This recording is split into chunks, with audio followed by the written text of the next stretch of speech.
Bonjour à toutes et à tous, bienvenue pour cette nouvelle vidéo. Je suis très heureux de vous retrouver aujourd'hui pour parler comics. Aujourd'hui, on va parler de Zombie World qui ressort chez 404 Comics, titre qui ressort parce qu'il était absent des linéaires, il n'était plus édité depuis 24 ans en France, donc c'est un petit peu une grande nouvelle dans le monde du comics parce que c'est un comics qui est écrit par Mike Mignola et Pat McEwan. Mike Mignola, vous le connaissez forcément pour Hellboy, forcément, ce héros incontournable du comics américain.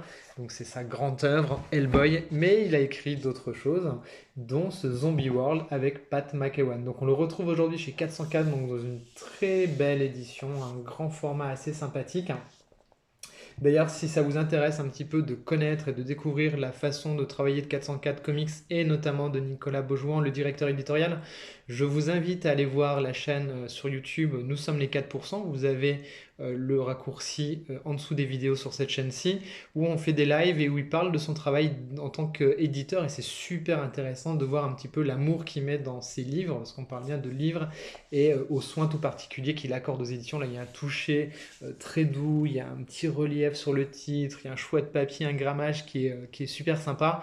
Donc voilà, Zombie World, ça parle de quoi? On va se retrouver dans le musée d'une petite ville qui va être en proie à d'étranges phénomènes parce que on va retrouver une créature qui s'appelle Azulgota et qui est en fait un nécromant et qui va reprendre vie et son grand pouvoir ça va être de ressusciter un petit peu les morts et d'en faire des zombies. C'est un petit peu la genèse de tous les récits de zombies qu'on aura eu un petit peu dans le comics après la déferlante dans les années 2000 qui vont débarquer dans les comics un petit peu partout.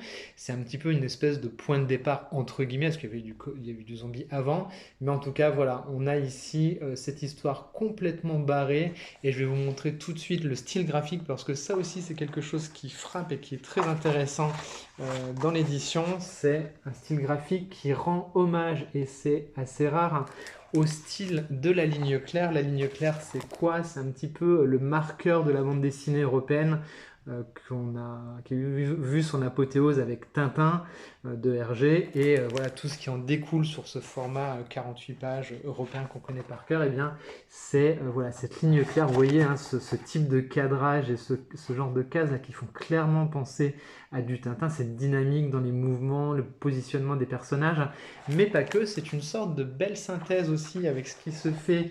Vous voyez sur ce genre de page là dans le EC Comics un petit peu d'horreur américain, qu'on peut retrouver par exemple dans des choses comme les contes de la crypte, par exemple, où vous avez ce genre de planche, voilà, un petit peu déstructurée comme ça. Donc on a un petit peu voilà, cette synergie entre plusieurs mondes, plusieurs univers, et c'est également un petit peu l'histoire de ce comics.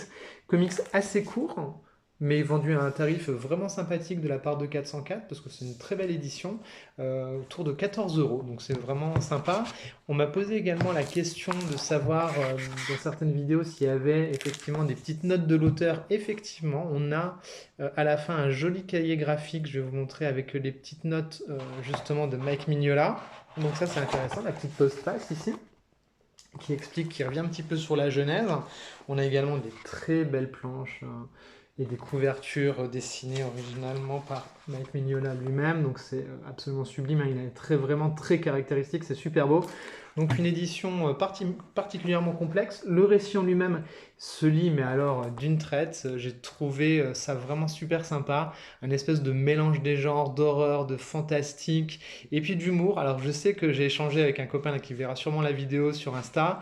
Lui, ça l'a un petit peu dérangé. Moi, pas trop. J'ai bien aimé ce décalage justement de ton entre les personnages et l'univers un petit peu macabre.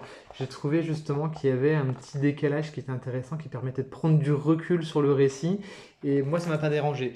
Euh, Ce qui m'a plus, alors c'est pas, ça m'a pas dérangé, hein, c'est la fin qui arrive un peu vite et du coup nous laisse sur notre fin.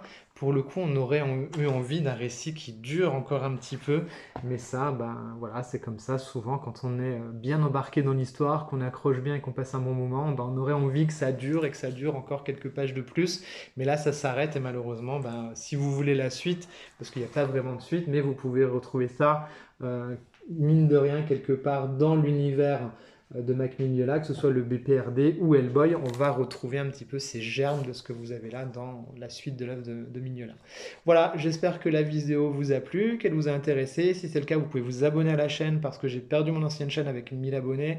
Donc un petit pouce, un petit commentaire, un petit partage, c'est super sympa. Mais surtout, soyez libres, faites bien ce que vous voulez et je vous dis à très vite pour d'autres lectures. Bisous les amis.